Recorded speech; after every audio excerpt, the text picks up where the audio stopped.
Hello Fast Fam, thanks for tuning in. I'm Craig Lieberman and I've been tinkering on cars since 1980. I've owned more than 40 cars in my life. Some were heroes, some were zeros.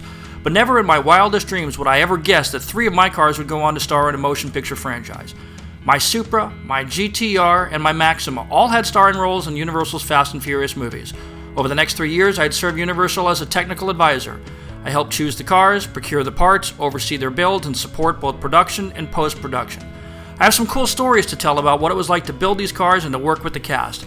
I was there, on set, in the production meetings, working on cars, hanging with the actors, and consulting on post-production.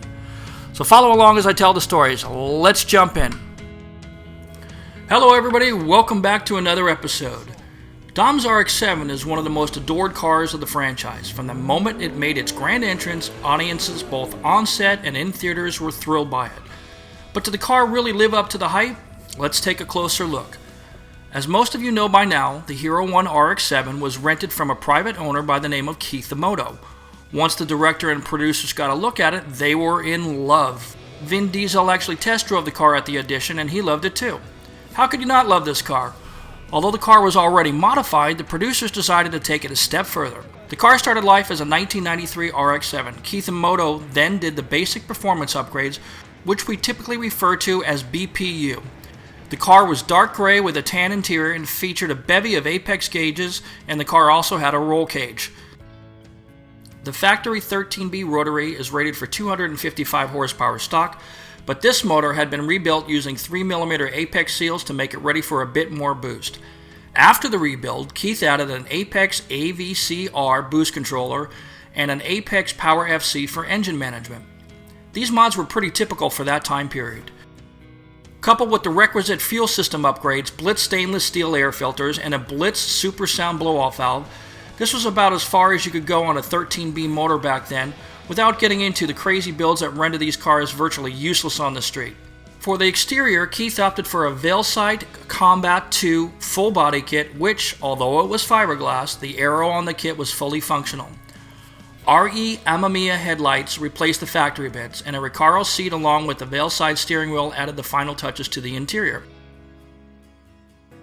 For suspension, the Hero 1 car rode on Apex T-Max shocks wrapped in Racing Beat coil springs. Wheels were the now famous Andrew Racing F wheels made by Veilsight. This car in this configuration was reported to make right at 305 horsepower at the wheels. Similar RX-7s at this power level were running low 13s and high 12-second quarter-mile times back then. For the year 2000, this car was a great example of a tastefully modified street show car. Keith's car became Hero 1, aka the principal car, which was car number 13. The Buck car was used for interior shots on a soundstage for CGI, among other things. This was car number 15. Stunt 1 and Stunt 2, cars number 16 and 17, were used for stunts. One of the cars we bought, car number 14, was listed on the key list as a MIC-rig car, but we actually used this car for the stereo shots and close-ups. That left us with 4 complete RX-7s, and building the cars was relatively easy. It was simply a matter of getting body kits and wheels. The RX-7s each got repainted bright red, and the decals were then designed by Troy Lee Designs. Other than removing the roll cage from Keith's car, which was necessary to accommodate the large frame of Vin Diesel, the Hero 1 car wasn't changed on the inside. The nitrous system you saw was fake. It was modeled after Nitrous Oxide Systems' Sneaky Pete system that they sold, but it was built using a combination of scuba diving and plumbing parts. A part of it was even made out of a block of wood. The stereo system that you saw in the first movie was not in the Hero 1 car. In fact, we used another one of our RX-7s to mock up that system. As you can see in this picture, the structural components for that stereo system still exist in that car to this day. Like almost all the other cars we used in the movies, the sounds were heavily edited in post-production. The car sounds that you heard were largely taken from a mix of a Toyota 1JZ Supra and a 2JZ, among other things. Anyone who knows anything about rotary motors, of course, knows that the sound for Dom's RX-7 did not come close to sounding like they came from a rotary engine. The tragic part of all this is that the car wasn't used much in the movie. We see it in the first race, then it gets hidden in a parking garage. We also get a quick look at it when Dom shows Brian his Charger, but just for a few seconds. While the RX-7 was also physically on set for Race Wars, we don't really get a glimpse of it. People ask me all the time why we didn't see more of this car. Unfortunately, the simple answer is because it wasn't in the script. Showing the RX-7 again would do nothing to further the plot or the story. The story was about solving a series of truck hijackings, and everything else was just fluff. So what happened to these RX-7s after the movie? One was sold to George Barris, and of course, George's knack for utterly trashing Fast and Furious cars by slapping on Pep Boys accessories is well known to us in the movie industry. The car was sold again to the same guy who bought my Supra and now resides in the Netherlands.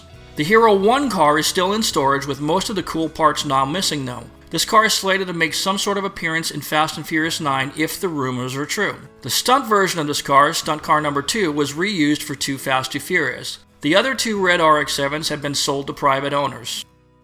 Of course, what most people don't know is that the RX-7 was easily the quickest car in the first race of the first movie, although most probably assume that, and it's a shame the car didn't get more screen time. But this car would make a comeback in Too Fast Too Furious. In Too Fast Too Furious, I was again tasked with selecting tuner cars for the movie.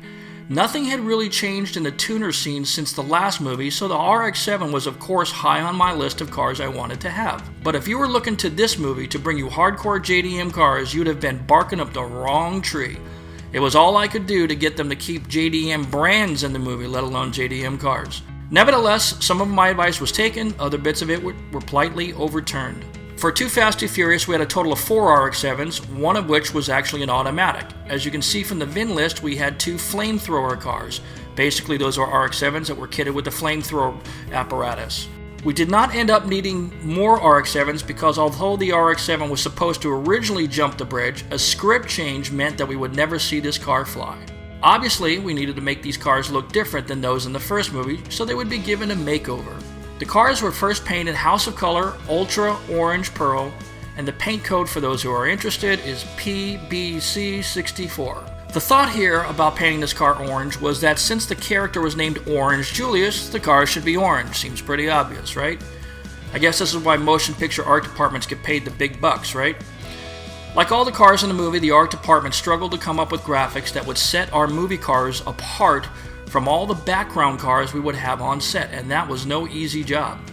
In this case, they came up with a concept that was simply called digital clouds.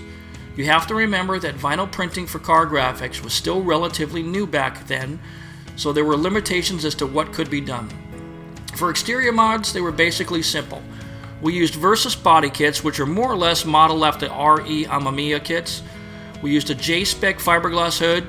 We used Roha R2-5 wheels, and the exhaust was stock except for a Gretty stainless steel muffler and tip. The interior mods were modest, Sparco seats, and a few apex gauges, and not much else. The engines on the RX-7s in this movie were all stock because, as I said, we did not reuse the modified Hero RX-7 from the first movie.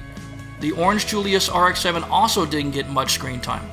Essentially, it had 2 key scenes, the first race and the warehouse scramble scene.